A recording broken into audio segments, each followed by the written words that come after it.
Well, hello and happy Sunday. Uh, this is the my second installment of the Scandal Talk, we'll call it.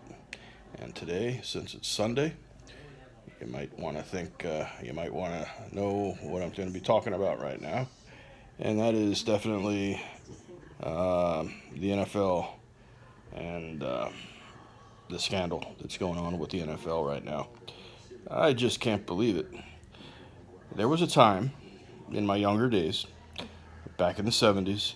In fact, I remember specifically, it was in the 72 season that, or, actually, it was, uh, the mid 70s after the Super Bowls and after the undefeated season. But I used to go to a lot of football games, particularly Miami Dolphin games. And yes, I was a fan. I was a fan. That is not the case any longer. But I used to be on the sidelines. And at that time, um, basically, the disabled people, the disabled, you know, people watching the disabled fans watching the game would be on the sidelines and near there was no real special seating or anything. But I remember going to about four or five different games. Another friend of mine, Corey, and Corey and I and a bunch of other people would go there, and which Corey is still a good friend of mine, and his brother CJ and the rest of the family, his other sisters, and nieces and nephews. So anyway, the one important thing I do recall is we got up and then we would get there during practice and everything and watch them practice. I got hit a few times, but you know what? Once the game, and that was before practice because we would get down there and I never caught the ball. Everybody else would steal the football. So, but the one thing that I really, and I think I was maybe 14, 14 or 15 years old at the time. But I used to, but when the times come for the national anthem and everything, and that was really outstanding.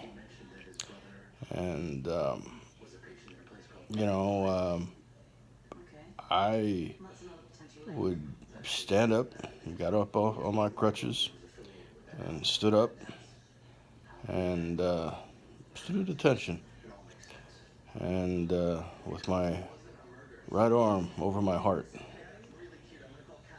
and you know, to hear the national anthem, it meant a lot to me. Now, the last sports game that I was really at, the last football game I was at, was the Super Bowl game played in Miami back in, well, let's see, what was it, 30? I think it was my brother and I were there. Um, Atlanta Falcons were playing the Denver Broncos. John Elway, I think, finally got his just reward. Anyway, we were in the 100 section at the end zone, and it was a great time, great game, and everything, and made us proud, and stood up for that to hear the national anthem, and nobody. I mean, it was I think it was Super Bowl 33, if I'm not mistaken. I could be wrong, um, but it was great. But we didn't have this the culture that we have today, which everybody is hateful. And sure, they get paid. They didn't get paid the big bucks like they did, today, like they did back in 1970s. But still, they took pride. It was pride. And now to have all these idiots, and I do call them idiots, they're morons, okay? Morons, all right? And you know what I'm talking about, all right? The morons of the NFL. And if the advertisers were had any say in the matter, it'd be not for long. All right. So just it's totally disgraceful. Okay. Yeah. For especially with whatever team you're on, and the stupidity, you're making all these millions of dollars. Okay. And for what? All right. There are sort of everybody has these clauses. I think they're called morality clauses. Okay, so what are we all talking about? You know, but no, that the morality clause has more to do with Harvey than the NFL, but it relates to the NFL as well. So what I'm trying to say is just this. All right, stop doing it. Okay, you get paid very well. All right, there are other avenues to do what you want to do. Okay, all right, but you don't take it out on the fans. Okay, you're supposed to be role models. What type of stupidity are you doing? And by doing, what are you accomplishing? You're not accomplishing anything.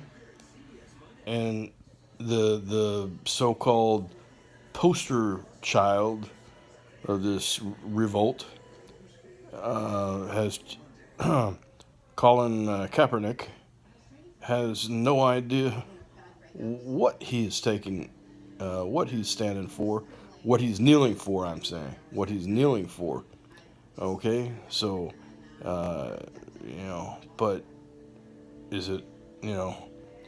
But it shouldn't be that way. Okay, it doesn't make sense.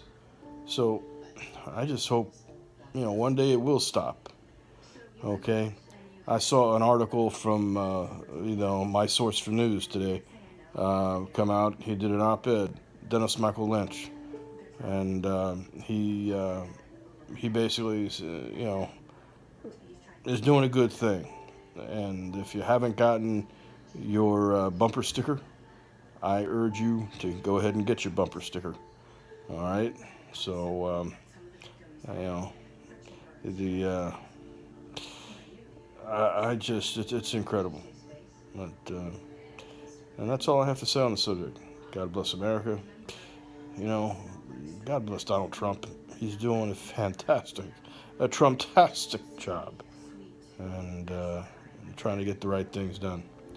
Okay, we have a lot of brave men and women out there in our armed services that are doing an outstanding job, and they deserve a lot more than what they're getting, by being disrespected from these multi-million dollar football players that really don't have any idea.